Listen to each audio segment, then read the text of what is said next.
اگست کے مہینے میں 14 اگست کی مناسبت سے ہی چند باتیں جو ہیں وہ ہم گوش گزار کریں گے،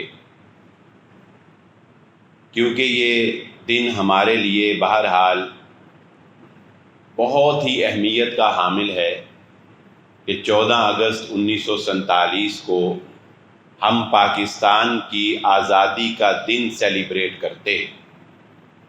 اور یہ بات میں ہر سال ہی اگست کے مہینے میں 1 یا 2 جمعہ میں آپ کے سامنے رکھتا ہوں کہ حالات کتنے بھی برے ہی کیوں نہ ہوں، پاکستان کے اندر معاملات کتنے ہی الجھے ہوئے کیوں نہ ہوں، لیکن آج بھی انڈیا کے مقابلے میں پاکستان ایک جنت ہے مسلمانوں کے لیے۔ اس کی کئی ایک ایگزامپلز میں آپ کے سامنے رکھتا آیا ہوں۔ 1-2 باتیں اور سن لیں پھر بات کا آغاز کر لیتے ہیں۔ دنیا کے اندر اگر آپ اخلاقی اعتبار سے، عادات کے اعتبار سے سروے کریں گے تو دنیا کا گندہ ترین ملک جو ہے وہ انڈیا ہے۔ وہاں کی ان کی رسومات، ان کے طور اطوار، ان کا لائف سٹائل انتہائی گندگی پر مبنی لائف سٹائل گزارنے والے وہ لوگ ہیں۔ پچھلے ہفتے کی ایک چھوٹی سی رپورٹ سے چلے سمجھ لیں آپ کہ پچھلے ہفتے کی انڈیا کی ایک رپورٹ ہے جس میں صرف ایک ہاسپٹل میں 81 پریگننٹ خواتین کو ایڈز کی بیماری کا انکشاف ہوا۔ صرف ایک ہاسپٹل کی رپورٹ ہے جس میں 81 خواتین پریگننٹ آئیں جن کو ایڈز کی بیماری تھی۔ اور یہ بیماری آپ بخوبی سمجھ سکتے ہیں کہ اس کی بہت سی ریزن میں سے ایک سب سے بڑی وجہ جو ہے وہ جنسی بے راہ روی ہے۔ تو ہم ایسے گندے معاشرے جیسا معاشرہ اور ایسے گھٹیا معاشرے جیسے معاشرے میں مسلمان کیا وہ زندگی گزار سکتا ہے اس طریقے پر جو طریقہ محمد الرسول اللہ صلی اللہ علیہ وآلہ وسلم نے سکھایا ہو؟ اس لیے یہ بات نوٹ کر لے کہ پاکستان سے آپ کو بھلے کتنا اختلاف کیوں نہ ہو، پاکستان کی پالیسیز، حکومتی نااہلی اور دیگر اداروں سے آپ کو کتنا ہی آپ نالاں کیوں نہ ہوں، مگر کبھی بھی یہ غلطی نہ کیجیے گا کہ پاکستان کو گالی دیں یا پاکستان کو برا کہیں یا پاکستان کے بارے میں کہیں کہ ہم یہاں ایسے رہ رہے ہیں جیسے ہم گٹر میں رہ رہے ہیں۔ بنیادی طور پر اگر ہم دیکھیں تو یہ ایک حقیقت ہے کہ ہم ایک ناشکری قوم ہیں اور ہمیں اپنے وطن سے پیار ہے ہی نہیں۔ یہ بات سمجھ لیں، یہ حقیقت ہے، آنکھیں بند کر لینے سے حقیقت جو ہے وہ تبدیل نہیں ہو جایا کرتی۔ ہمیں بنیادی طور پر اپنے وطن سے پیار نہیں ہے۔ ایسی سینکڑوں مثالیں میں آپ کے سامنے پیش کر سکتا ہوں کہ پچھلے دنوں کینیڈا نے پاکستان کے لیے ویزا اوپن کیا اور بہت سے ممالک میں ویزے کے لیے تھوڑی سی ریلیکسیشن آئی، اس لیے کہ ان لوگوں کے پاس کام کرنے کے لیے اب نوجوان نہیں ہیں، کیونکہ وہ بچے 2 ہی اچھے کی پالیسی کے اوپر اپنے عوام کو عمل کرواتے رہے۔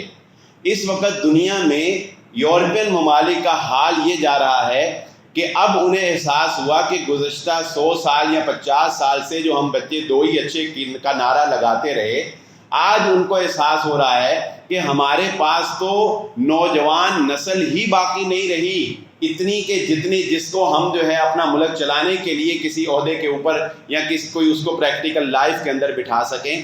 اس لیے ان کو ضرورت پیش آتی ہے دوسرے ممالک سے افراد کو بلانے کی، اور بھی کئی وجوہات ہیں۔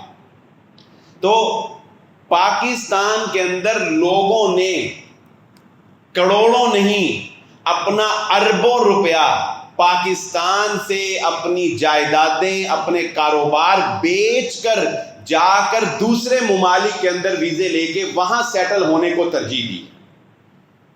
یہ وہ لوگ نہیں تھے جن کا پاکستان میں گزارا نہیں ہوتا تھا، یہ وہ لوگ نہیں تھے جن کو یہاں پہ کوئی نوکری نہیں مل رہی تھی، یا یہ وہ لوگ ہرگز نہیں تھے کہ جو بے روزگاری سے پاکستان کے پریشان تھے، بلکہ یہ وہ لوگ تھے جنہوں نے اس زرخیز مٹی سے پیسہ کمایا، اس پاکستان نے ان کو ہنر سکھایا، اس پاکستان کے اندر انہوں نے کاروبار کیا، پاکستان کے لوگوں سے انہوں نے پیسہ کمایا۔ جب پاکستان نے ان کو امیر کر دیا تو انہیں یہ یاد آیا کہ نہیں، پاکستان رہنے لائق نہیں ہے، پاکستان کا سارا سرمایہ بیچو اور وہ دوسرے ملک کے اندر چلے جاؤ، اور دوسرے ملک کے اندر جا کے وہ زندگی گزارو کہ جہاں آذان کی آواز بھی سننا تمہیں نصیب نہ ہو، اور وہ گھٹیا زندگی گزارو جہاں تمہاری اولادیں نائٹ کلبوں کے اندر زندگی گزار دیں، جہاں تمہیں مستقبل میں پیپر میرج جیسے دھوکے اور فراڈ کرنے پڑیں، اور اس کے باوجود تم ان کے لیے ایک پرےکاہ کی حیثیت نہ رکھتے ہو، وہ جب چاہیں جیسا قانون بنا کے تمہیں دوبارہ جو ہے وہ دھکا مار کے ٹانگ مار کے تمہارے ملک کے اندر بھیج دیں۔ ہم اتنے ناشکرے ہیں اپنے وطن کے ساتھ، ہمیں اس وطن سے پیار نہیں۔ یہاں پر ایک ڈاکٹر، ایک ہائی لیول کا انجینئر، اگر وہ 4، 4.5 لاکھ، 5 لاکھ روپیہ ماہانہ لے رہا ہے نا، تو مجھے ایمانداری سے بتائیے کیا 4-5 لاکھ ماہانہ کے اندر ایک بندہ ایک نارمل اور اچھی لائف نہیں گزار سکتا؟ بتائیے، بالکل گزار سکتا ہے۔ گزارنے کو تو لوگ بیچارے 30-35 ہزار روپے میں بھی گزارا کر رہے ہیں، لیکن 4-5 لاکھ روپے آمدن والا گزارا نہیں کرتا، وہ امیر اور لگژری لائف گزار سکتا ہے، لیکن اس کے باوجود وہ 5 لاکھ کی پاکستان کی خدمت کی نوکری کو ٹھوکر مار کے 15 لاکھ، 12 لاکھ یا 10 لاکھ کی دوسرے ملک میں جا کے نوکری کرنے کو کیوں ترجیح دیتا ہے؟ اس لیے کہ اسے اپنے وطن سے پیار نہیں ہے، اسے پیسے سے پیار ہے، اسے دولت سے محبت ہے، اسے اپنے بچوں کا فیوچر دوسرے غیروں کے ملکوں میں، کافروں کے ملکوں کے اندر نظر آتا ہے،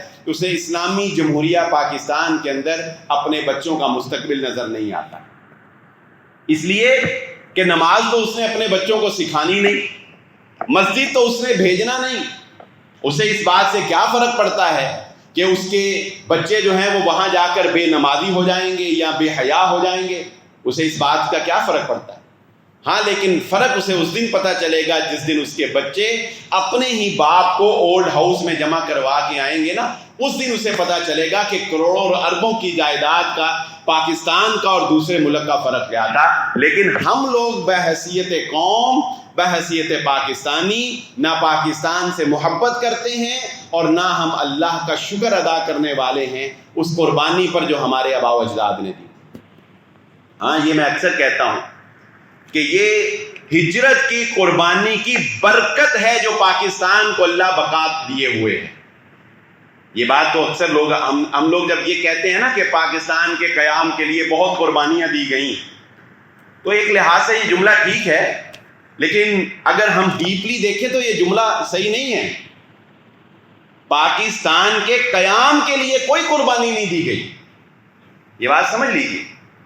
قائد اعظم محمد علی جناح کا نقطہ نظر یہی تھا، پاکستان کا قیام خالصتاً جمہوری اور قانونی طریقے سے عمل میں لایا گیا ہے۔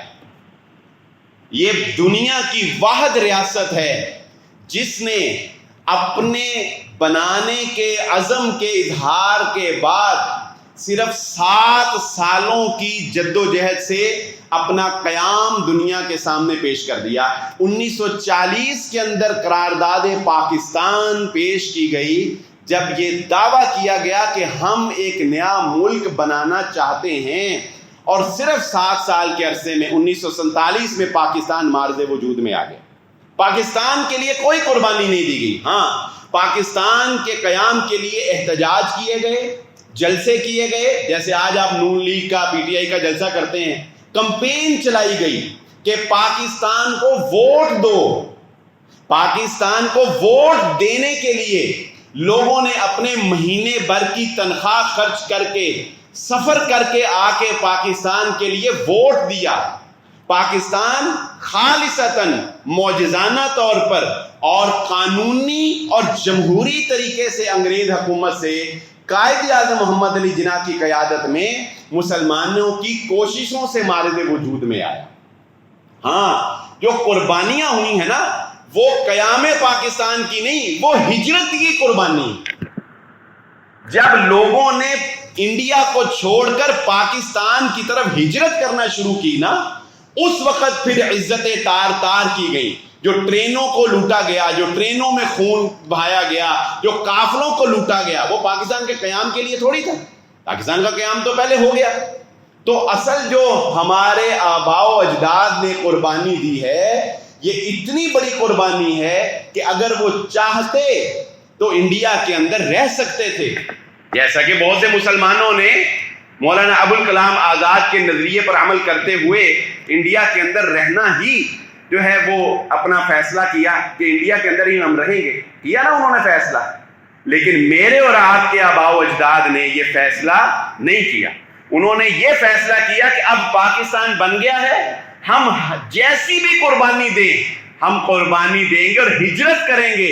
اصل میں ہجرت اتنی بڑی قربانی ہے اور اللہ کو اتنا پسندیدہ عمل ہے کہ ہجرت سے تو اللہ رب العزت انسان کے سابقہ سارے گناہ معاف کر دیتا ہے. تو وہ ہجرت کی قربانیاں میرے اور آپ کے باپ داداؤں کی پرداداؤں کی ہیں کہ جنہوں نے ہجرت کی قربانی دی، اور آج ہم اس کا جو ہے وہ پھل کھا رہے ہیں کہ گناہوں کے باوجود اللہ رب العزت جو ہے وہ پاکستان کو قائم رکھے ہوئے ہے، پاکستان کی بقا جو ہے وہ ممکن. آگے چلیے. ہمارا حال تو یہ ہے اور فکر کرنی چاہیے ہمیں اپنی آنے والی نسل کی، کیونکہ ہم لوگوں نے لا الہ الا اللہ محمد الرسول اللہ صلی اللہ علیہ وآلہ وسلم، پاکستان کا مطلب کیا، اس لا الہ الا اللہ کی بنیاد کے اوپر ہم نے پاکستان حاصل کیا ہے. لیکن اب ہماری آنے والی نسلیں جانتے ہیں کہ وہ کیسا لائف سٹائل اپنانا چاہتی ہیں، یا انہیں کیسا لائف سٹائل اپنانے کی ترغیب دی جا رہی ہے. پچھلے دنوں آپ نے دیکھا ہوگا سوشل میڈیا کے اوپر بھی یہ بہت وائرل ہوا کہ ہمارے ڈرامے پہلے ہوتا تھا، فلمیں بری ہوتی تھیں. جو بندہ فلم دیکھتا تھا نا لوگ اس کو کہتے تھے یہ برا ہے. ڈرامہ جو ہے وہ گھر کے اندر فیملی کے ساتھ بیٹھ کے دیکھا جاتا تھا. ڈرامے دیکھنے والوں کو لوگ برا نہیں سمجھتے تھے، بس یہ سمجھتے تھے کہ مولوی ٹائپ بندہ نہیں ہے، جو ذرا مولوی ہے، عالم ہے، مدرسے کا پڑھا ہے، وہ ڈرامے بیچارہ نہیں دیکھتا تھا. اور جو عام ایک نارمل سا لائف کا بندہ تھا وہ ڈرامے بھی دیکھ لیتا. 8 بجے کا ڈرامہ لگنا ہے، 9 بجے ختم ہو جانا، چلو جی ڈرامے دے. پاکستانی ڈرامے جی بڑے اچھے ہوتے ہیں. اب پاکستانی ڈرامے فلموں سے بھی آگے ہیں کیونکہ یہ ذہن سازی کرتے ہیں. اور اس ڈرامے کے اندر کیا دکھایا گیا کہ یہ مسلمانوں کا ڈرامہ ہے اور وہ فیملی مسلمان ہے جو دکھائی جا رہی، کوئی ہندو کی فیملی نہیں. اور دکھایا یہ جا رہا ہے کہ ایک میاں بیوی کی آپس میں شادی ہوئی ہے اور شادی کی رات بیوی جو ہے اس نے ہاتھ کے اندر شراب کا جام پکڑا ہوا اور نیچے لکھا آ رہا ہے کہ شراب حرام ہے. یعنی آپ نیچے کچھ بھی لکھ کر کچھ بھی دکھا سکتے ہیں. کل کو آپ زنا کو لکھ دیں گے کہ زنا حرام ہے اور سکرین پر جو کچھ مرضی دکھا دیں گے آپ. نہیں، یہ پاکستان کے ڈرامے کی بات ہے. تو بتائیے ہم ہیں کہ نہیں نہ شکر نہ قدر، دین کا مذاق اڑانے والے. ہم اپنی آنے والی نسل کو یہ سکھا رہے ہیں کہ بیٹا جب تمہاری شادی ہوگی تو کوئی مسئلہ نہیں ہے، شادی کی رات بیڈ کے اوپر شراب نوشی کرنا یہ فیشن ہے، یہ ایلیٹ کلاس، لگژری کلاس جو لوگ ہیں یہ ان کا طرز عمل ہے. لہذا ایک عام بندہ جو ہے وہ بھی اس طرز عمل کو اپنائے گا. تو بتائیے پھر ہماری جو اگلی نسل پیدا ہوگی جو شراب پی کے راتیں گزارے گی وہ نسل کیا نمازی بنے گی؟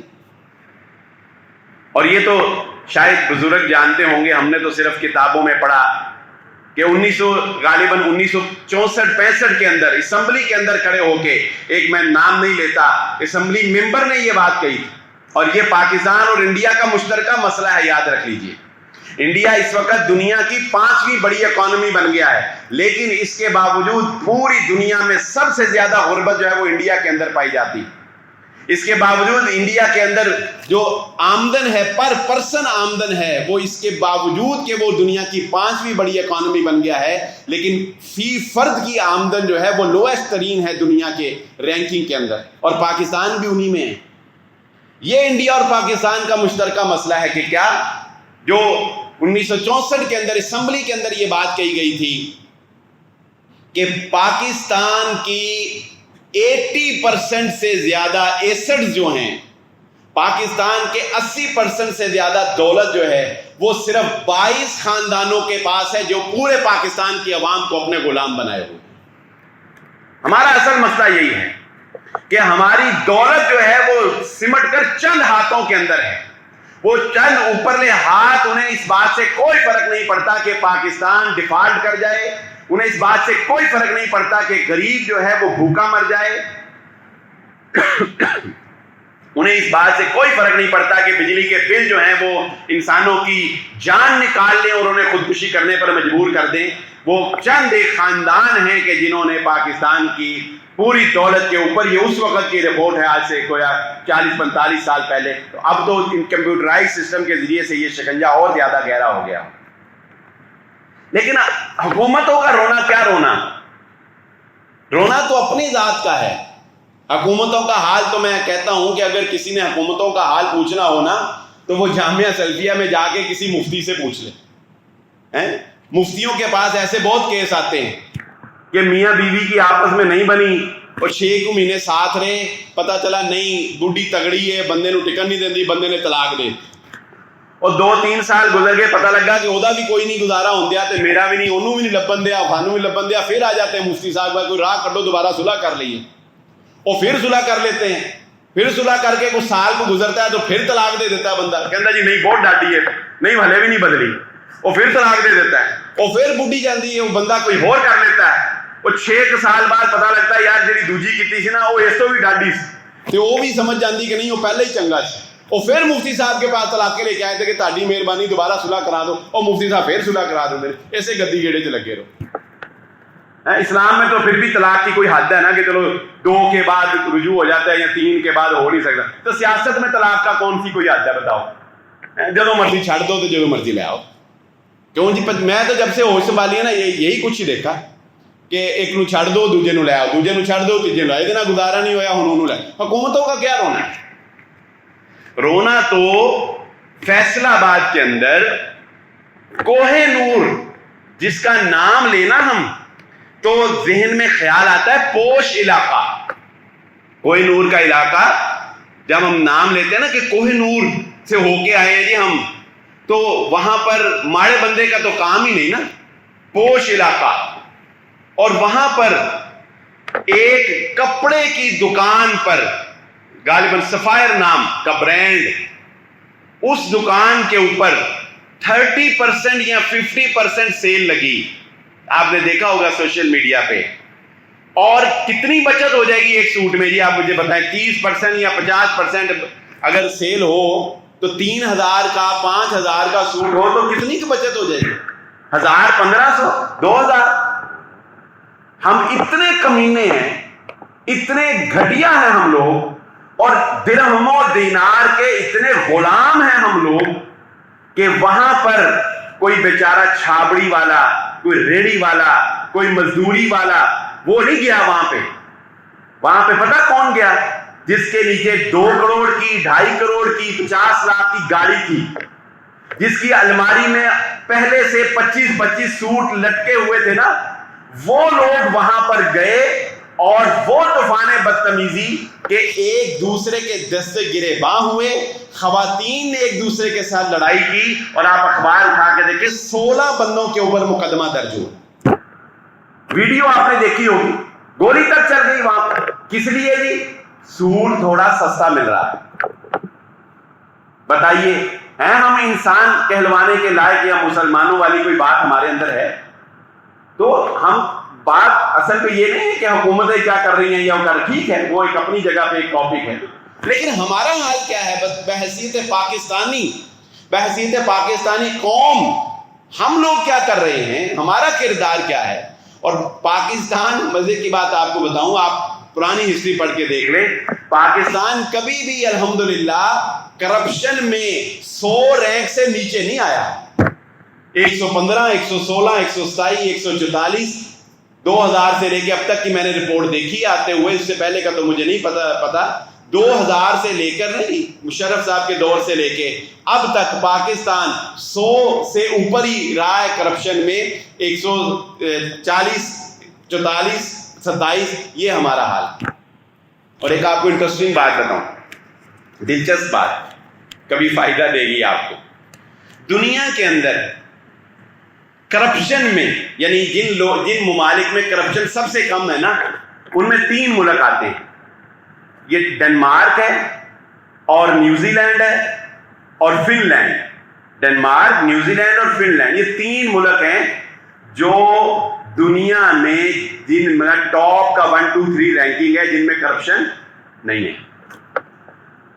ان 3 ممالک میں بھی دنیا کے اندر، یہ بات سمجھ لیں، دنیا کے اندر بحیثیت انسان ہمارا حال یہ ہے کہ دنیا کے اندر ایک بھی ملک ایسا نہیں ہے جو مدینہ کی اس ریاست جیسا ہو جو ریاست محمد عربی صلی اللہ علیہ وسلم نے قائم کی تھی، جہاں 1% بھی کرپشن نہیں تھی. دنیا کے اندر ایک بھی ملک ایسا نہیں ہے جہاں 1% بھی کرپشن نہ ہو.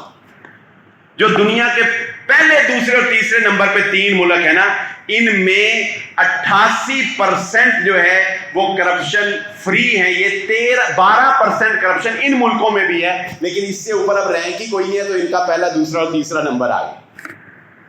12% کرپشن ان ملکوں میں بھی ہے.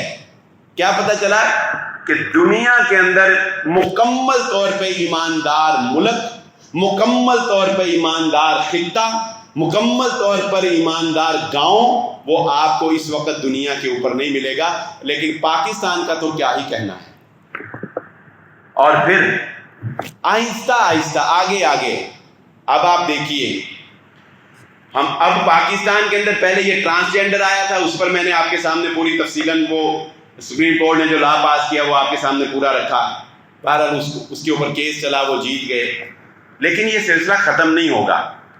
اس کی وجہ یہ ہے کہ نیو ورلڈ آرڈر کے تحت جب تک پوری دنیا کو گندا ترین نہیں بنا دیا جائے گا، جب تک پوری دنیا کے اندر شیطانیت اور گندگی کو عام نہیں کر دیا جائے گا، تب تک یہ شیطانی ایجنڈا جو ہے وہ پورا نہیں ہوگا. اور آپ کو قرضے دے کر جو غلام بنایا گیا ہے، در حقیقت آپ کو اب گندا بنایا جائے گا. جس ملک نے ورلڈ بینک کے LGBT قانون کو ماننے سے انکار کر دیا ہے، انہوں نے اس کا معاشی بائیکاٹ کر دیا. اس کا معاشی بائیکاٹ. یوں سمجھ لیں پاکستانیوں کہ آنے والے سالوں میں اگر اپنے بچوں کو لواطت کی اجازت نہیں دو گے تو تمہیں روٹی نہیں ملے گی. اگر تم اپنے بچوں کو کہو گے نا کہ بیٹا لواطت جو ہے یہ گناہ ہے، اور حضرت لوط علیہ السلام کی قوم کے اوپر کبھی ترین عذاب، سخت ترین عذاب اس گندے ترین کام کی وجہ سے نازل کیا گیا تھا، اور اگر تم اپنی اولادوں کو روکو گے تو تمہارے حکمران تمہیں کہیں گے کہ ٹھیک ہے پھر تمہارا معاشی بائیکاٹ ہے، تمہیں روٹی نہیں ملے گی، تمہیں نوکری نہیں ملے گی، تمہارا کاروبار، تمہاری دکان بند ہوگی، تمہارے اوپر ٹیکسز لگیں گے. کیوں؟ تمہیں اس گند کو قبول کرنا پڑے گا. اور آفیشیل طریقے سے حکومت موسیقی کی ٹریننگ کی، یہ حکومت نے اعلان نہیں کیا جانے سے پہلے کہ باقاعدہ حکومت جو ہے وہ جانے سے پہلے، جہاں دفاع صحابہ کا الحمدللہ بل جو ہے وہ پاس ہو گیا، یہ بہت بڑا کارنامہ جو ہے وہ سر انجام پایا کہ یہ اس خطے کے اندر ایک بہت بڑا مسئلہ تھا صحابہ کے دفاع کا، لیکن ساتھ ساتھ انہوں نے اپنا کام پورا کیا، اپنا تیر نشانے پہ مارا کہ ہمارے بچوں کو موسیقی سکھانے کے لیے باقاعدہ طور پر اب سکولوں میں موسیقی کی کلاسز ہوں گی، اور باقاعدہ موسیقی جو ہے وہ ایک سبجیکٹ بن جائے گا، اور آپ کے بچے وہ گھر آ کے گنگنا کے آپ کو گانے سنایا کریں گے اور آپ کو ڈانس کر کر کے دکھایا کریں گے. یہ پاکستان اللہ رب العزت کا ایک قانون ہے، اور اللہ اپنے قانون سے بدلتا نہیں ہے. ڈھیل وہ کتنی بھی دے دے، یہ اس کی مرضی ہے، یہ اس کی مرضی ہے. حضرت نوح علیہ السلام کی قوم کو 950 سال ڈھیل دے دے، یہ اس کی مرضی. پاکستان کو اس وقت ڈھیل دی گئی ہے، بس جو آپ اپنے کرتوتوں سے سمجھیں گے. ایسے ہی نرم بات کریں گے جی نہیں پاکستان قیامت تک رہے گا، بچے گا، ٹھیک ہے، یہ تو ہمارے نعرے ہیں ہی، ٹھیک ہے، لیکن یہ ڈھیل ہے اللہ کی، وہ بھلے پاکستان کو قیامت تک دے دے. وگرنہ اللہ رب العزت کا یہ قانون ہے کہ جب کسی قوم کو اللہ نے نوازا، اللہ رب العزت نے اس کے اوپر فراوانی کی، اس قوم نے ناشکری کی، اس قوم نے نمازوں کو ضائع کیا، اس قوم نے گلچھڑے اڑائے، شراب کو حلال کیا، زنا کو عام کیا، رشوت کا بازار گرم رکھا، جن لوگوں نے بے حیائی کو فروغ دیا، اللہ رب العزت نے انہیں عبرت کا نشان بنا دیا. یہ اللہ کا قانون ہے. اور اللہ قرآن مجید میں فرماتا ہے وَلَن تَجِدَ لِسُنَّتِ اللَّهِ تَبْدِيلًا، تم اللہ کی سنت اور اللہ کے طریقے کو بدلنے والا نہیں پاؤ گے. حضرت یوسف علیہ السلام کا واقعہ پڑھ لیجئے. اللہ رب العزت نے ایک بندے اپنے نبی کی وجہ سے کتنی بڑی عزت دی قوم بنی اسرائیل کو کہ مصر کی حکمرانی باہر سے آ کے مصر کی حکمرانی اللہ رب العزت نے حضرت یوسف علیہ السلام کے سپرد کر دی. لیکن کیا ہوا؟ یوسف علیہ السلام کی وفات کے بعد قوم بنی اسرائیل اتنی ناشکری قوم، بالکل ہماری طرح، ہم ان کی طرح، کیونکہ رسول اللہ صلی اللہ علیہ وسلم نے فرمایا تم بالکل ان کی طرح ہر وہ کام کرو گے جو انہوں نے کیا. فلہذا دیکھ لو کہ باہر سے آ کے مصر میں حکومت دی اللہ نے، لیکن انہوں نے ناشکری اتنی کی کہ وہ ساری اسلامی اقدار، وہ یوسف علیہ السلام کی تعلیمات، وہ رواداری، وہ اللہ کا قانون، وہ چھوڑ کر سود کی لت کے اوپر لگ گئے. اللہ رب العزت نے اسی قوم فرعون کے ہاتھوں ان کو غلام بنا دی. بنایا نا غلام، بدترین غلامی، قوم فرعون کی بدترین غلامی. پھر اللہ کو ترس آیا، پھر اللہ نے موسیٰ علیہ السلام کو بھیجا، پھر وہاں سے آزادی ملی. لیکن اس کے باوجود ایسی گھٹیا اور ڈھیٹ حرکتیں انہوں نے کبھی نہیں چھوڑی. اس کے باوجود کہ قوم عمالقہ سے فتح دے کے اللہ نے فلسطین میں آباد کیا، اس کے باوجود سود نہ چھوڑا، بے حیائی کو نہ چھوڑا. اللہ نے بخت نصر کو بھیجا، اس نے مارا ماری کی، اینٹ سے اینٹ بجا دی، ہیکل سلیمانی کو تباہ کر دیا. اللہ کو پھر ترس آ گیا، اللہ نے پھر کھڑا کر دیا. پھر دوبارہ تھوڑی دیر صحیح رہتے تھے، تھوڑی دیر توبہ کرتے تھے، سال 2 سال اچھے گزرتے تھے، پھر دوبارہ وہی پرانی حرکتیں اللہ نے پھر مارا. بالآخر لمبی ڈھیل کے بعد اللہ نے کہا اب تم اس اہل ہی نہیں ہو کہ تمہارے اندر نبوت رہے، اور اب تم اس اہل ہی نہیں ہو کہ تمہیں دنیا کا خلیفہ بنایا جائے. چنانچہ اللہ نے وہاں سے نبوت اٹھا کر حضرت اسماعیل علیہ السلام کی اولاد کو دے دی. محمد رسول اللہ صلی اللہ علیہ وسلم کو آخری نبی بنایا اور ہمیں آخری امت بنا دی. اب نبوت اور آنے والی نہیں ہے، یہ تو ایک مسلمہ حقیقت ہے. لیکن یہ ایسا نہیں ہے کہ ہم ہمیشہ ہی جو ہے وہ حاکم رہیں گے اور ہمیشہ ہی غالب رہیں گے. نہیں، ایسا نہیں. اگر ہم نے ناشکری کی، ہم نے اسی طرح سود، شراب نوشی اور ساری وہ بری عادتیں جو قوم بنی اسرائیل کے اندر تھی اگر ہم نے اپنائی، اسی طرح کی مار پڑے گی جس طرح کی قوم بنی اسرائیل کو پڑی. اگر حرکتیں ویسی ہیں تو مار ویسی نہیں. مجھے بتاؤ کیسی بات ہے؟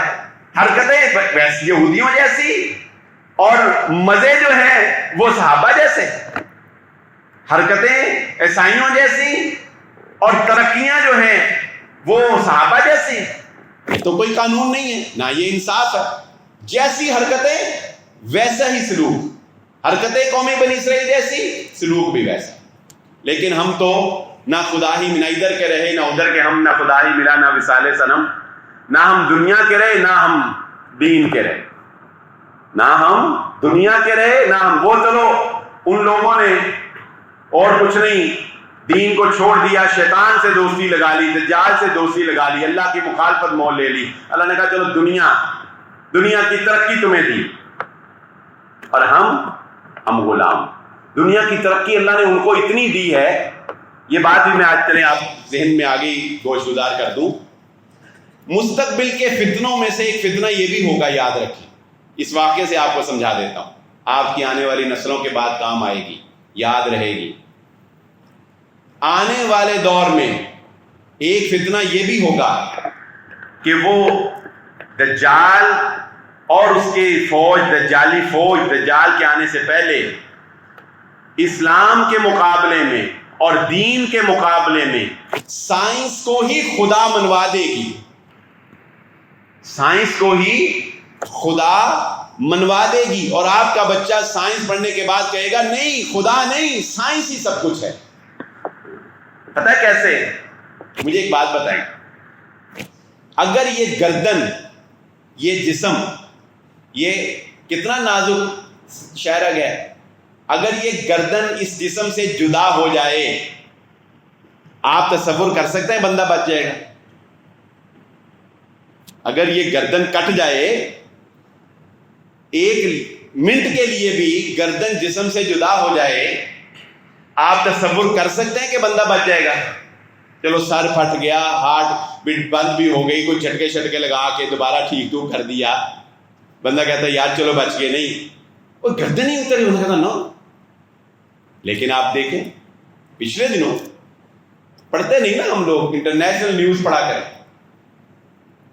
اسرائیل کے ڈاکٹرز نے آپریشن کیا جسے انہوں نے ایک معجزہ قرار دیا, میریکل قرار دیا. ایک فلسطینی نوجوان کا ایکسیڈنٹ ہوا, ایک فلسطینی نوجوان کا ایکسیڈنٹ ہوا, اس کا جسم سے اس کا ہیڈ گردن سے کٹ کر جو الگ ہو گیا. گردن الگ, یہاں سے کٹا, سر الگ ہوا, یہ دھڑ الگ ہو گیا.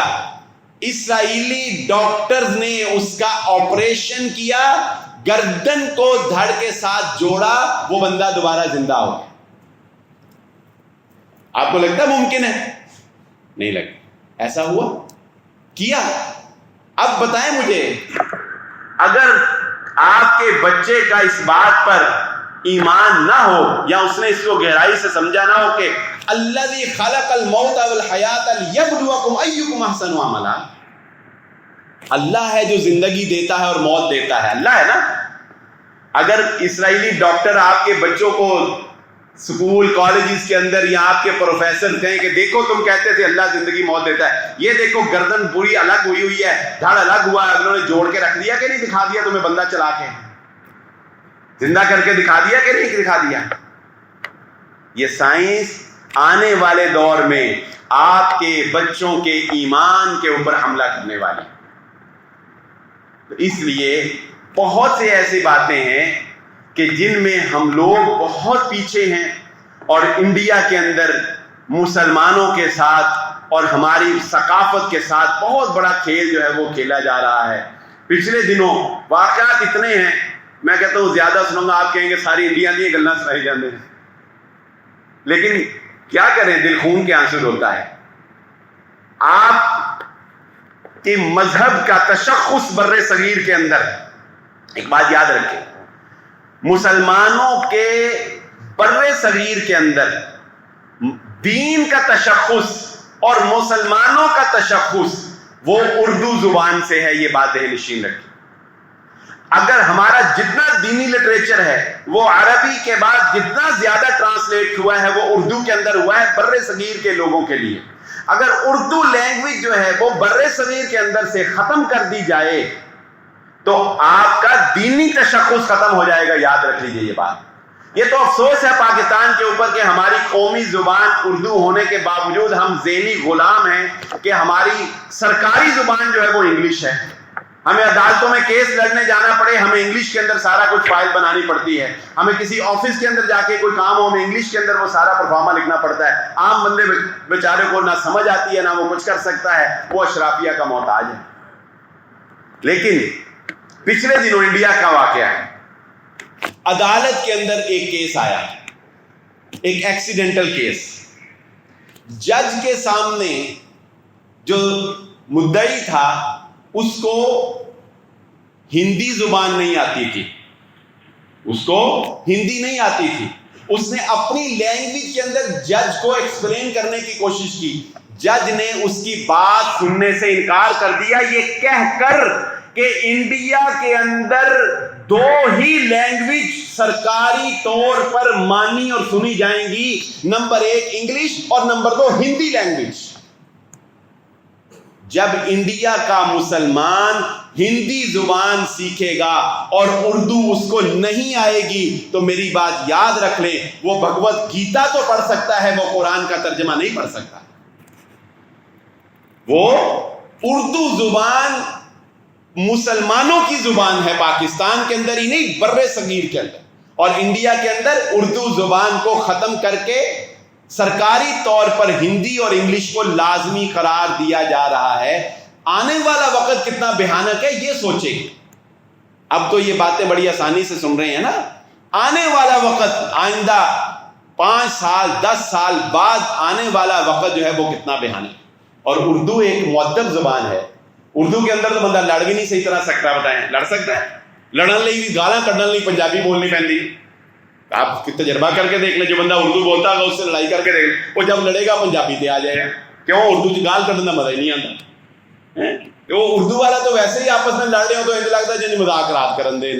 یہ لکھنؤ والے اور کراچی والے آپس میں لڑ رہے ہو نا اردو میں، تو آپ پنجابی کو سنو گے کہ یار یہ لڑن کا کوئی طریقہ ہے، لڑنا تو نوسی سکھانے. پنجابی اردو میں تو لڑا بھی نہیں صحیح طرح جاتا. اردو ادب والی زبان ہے، مہذب ڈیسنٹ لوگ بولتے ہیں، اس لیے کہ مسلمان ہوتا ہی مہذب ہے، مسلمان ہوتا ہی ڈیسنٹ، مسلمان لوفر نہیں ہوتا.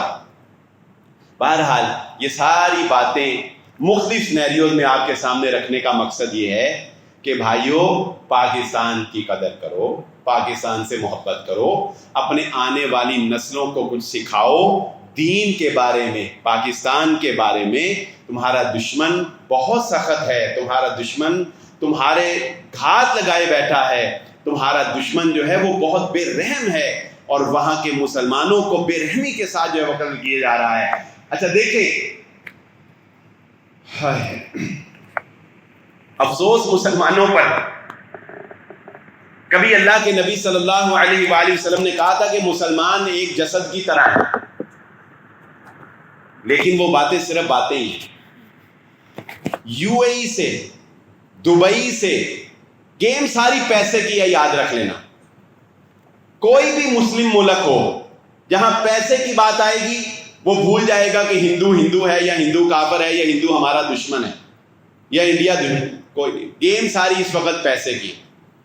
دبئی سے انڈیا سمندر کے اندر سے ٹرین چلائی جا رہی ہے، سمندر کے اندر سے. آئندہ 5 سال بعد وہ ڈائریکٹ سیدھی 1000 کلومیٹر سپیڈ کے ساتھ، سعودی عرب کے جو اندر چلتی ہے وہ بھی 350 کلومیٹر ہے، 1000 کلومیٹر سپیڈ کے ساتھ دبئی سے ڈائریکٹ انڈیا ٹرین چلے گی، پیسنجر آئے جائیں گے. صرف یہی کافی نہیں، اس ٹرین کے نیچے 2 پائپ لائنیں چلیں گی. ایک پائپ لائن میں یو اے ای انڈیا کو آئل سپلائی کرے گا اور دوسری پائپ لائن سے انڈیا جو ہے وہ یو اے ای کو پینے والا پانی جو ہے وہ سپلائی کرے گا. یعنی ہم مسلمان اپنے مسلمانوں کے دشمنوں کو فائدہ پہنچا رہے ہیں. ہم مکہ اور مدینہ کے اندر الاؤ نہیں نہ کرتے کسی غیر مسلم مشرک کو. آپ کو پتہ ہی ہے مکہ اور مدینہ میں کسی غیر مسلم کو داخلے کی اجازت نہیں ہے. وہاں کاروبار کرنا تو کجا.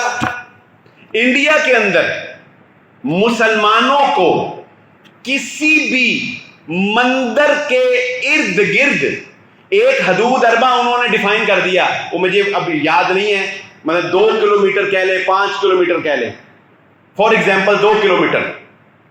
انڈیا کے اندر قانون بنا دیا عوام نے، حکومتی سطح پہ نہیں ابھی بنا، انڈیویجول لیول پہ عوام نے قانون بنا دیا، ان کے پنڈت نے قانون بنا دیا کہ اگر تم مسلمان مکہ اور مدینہ میں ہندوؤں کو نہیں جانے دیتے تو ہم یہ قانون بناتے ہیں کہ ہمارے مندر کے 2 کلومیٹر کے ایریے کے اندر کسی مسلمان کو داخلے کی اجازت نہیں، کسی مسلمان کو کاروبار کی اجازت نہیں۔ جن مسلمانوں کی دکانیں تھی مسمار کر دی انہوں نے، اڑا دی انہوں نے، بلڈوزر پھیر دیے، بھگا دیا ان کو وہاں سے۔ اس قدر وہ اپنے دل میں تمہارے لیے بغض رکھتے ہیں، تم ان جیسے ڈانس کر کے ہولی منا کے سمجھتے ہو کہ ہمارے ساتھ بڑی ہمدردی ہے ان کو، ہم ان جیسا بن جائیں گے۔ جہاں موقع ملتا ہے وہ تمہیں پوائنٹ آؤٹ کرتے ہیں اور وہاں تمہیں مارتے ہیں۔ اپنی آنے والی نسلوں کو اپنے دشمن سے آگاہ کریں۔